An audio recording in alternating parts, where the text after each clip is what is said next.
It is Monday, and in the email this morning it said, Monday's the day that separates the get-tos with the have-tos. It was really good. Today we're talking about GM pushing ahead with EVs, BP and EVs, and what is luxury? Answering that question. It feels way too existential for a Monday morning. You know, Paul, I don't know if I'm proud of this or not, but I figured I'd talk about it because I think there's something here.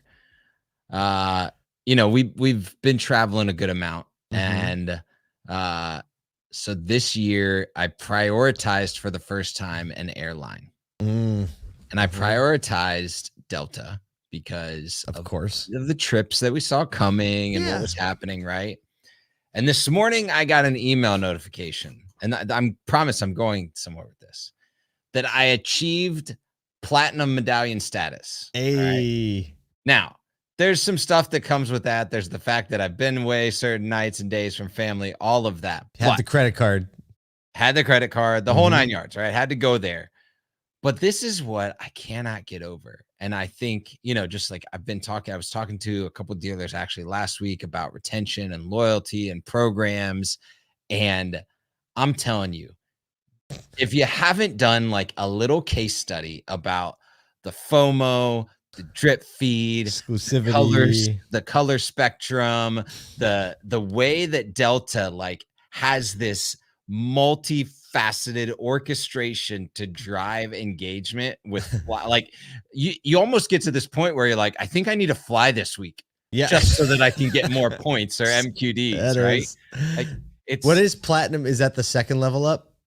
It's how does it go at Delta? I'm not sure. Gold, silver, platinum. So you're level 3. Diamond seems like that would be bad. That would be issues with wife type stuff. But you know, it's like I have diamond status. I don't have a relationship with my children though.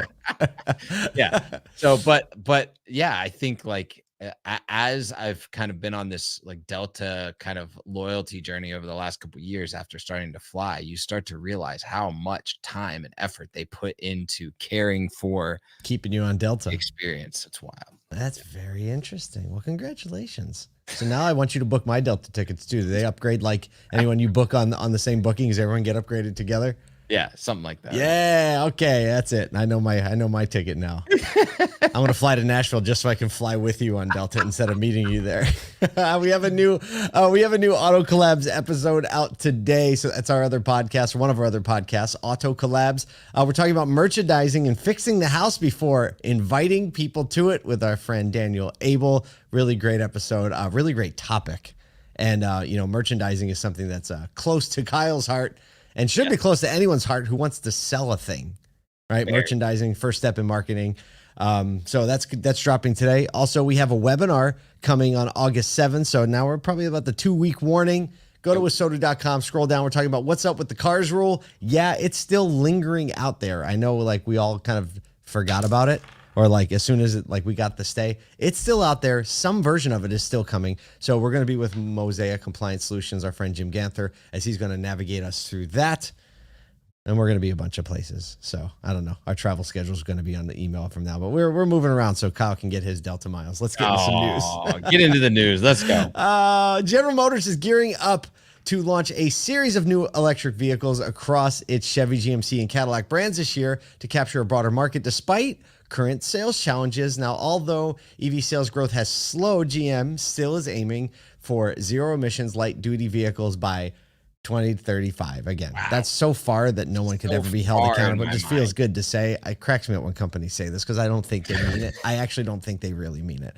None of y'all even gonna be around by then. Yeah, right. I don't know. We'll all be retired with our golden parachutes and you can figure it out. GM has already cut EV production targets this year by 50,000 units. The Chevy Equinox EV is expected in all trims this year to launch, and it's set to be GM's most affordable electric vehicle with an MSRP starting around $35,000, including shipping, and that's before the $7,500 tax credit. That under 30K deal right this is significantly. It's going to be like 27.5. Looking ahead, GM's going to introduce the all-new Chevy Bolt. We've been waiting for that one in 2025, as well as a number of plug-in hybrids in 2027. GM's CEO, Mary Barr, said, I think we all know growth of the EVs has slowed. We never expected it to be linear. So, I mean, it's, I was just laughing. I just chuckle at this one. It's fine. I do think a sub $30,000 crossover EV is going to be like it's like a Model Y competitor, right? Yep. And Model Y is not sub 35. I'm excited about the new Chevy Bolt. Like, I would like to know what that's going to look like because it was always a market leader. It was weird when they kind of took it away for a year. I think it's going to do great. Yeah, I think there are a lot of people who love their Bolt that will buy it as soon as it comes out. Yep. Like, I think they'll get a lot of repeat Bolt buyers. They come out. It'll definitely have increased range. It'll be sweet. It's going to be a zippy little car that's a lot of fun to drive, and they have a kind of a pent up audience for it already. And if they can get that, won't catch fire, which is great. I definitely won't catch. Well, I can't say definitely, but it'll probably be cheaper than the Equinox, right? I mean, so now are we talking about an EV that's sub $25,000 with the credit for at least a little time until they hit that credit max or that max? Yeah, which I think they're probably a year or two away from anyway. So yeah, I mean, I guess that's assuming the credits stay in place, but anything could happen. It's an election. Did you know it's an election year? Got him. Get out. Eject. Segue. I think that's the first time we ever used the segue button as an eject button. We should actually make a dedicated like eject button of somebody going pull up. There's probably several movie clips that we can. We're gonna have to deploy that one a lot over the next 4 months. I'm guessing. Oh, please help us all. BP.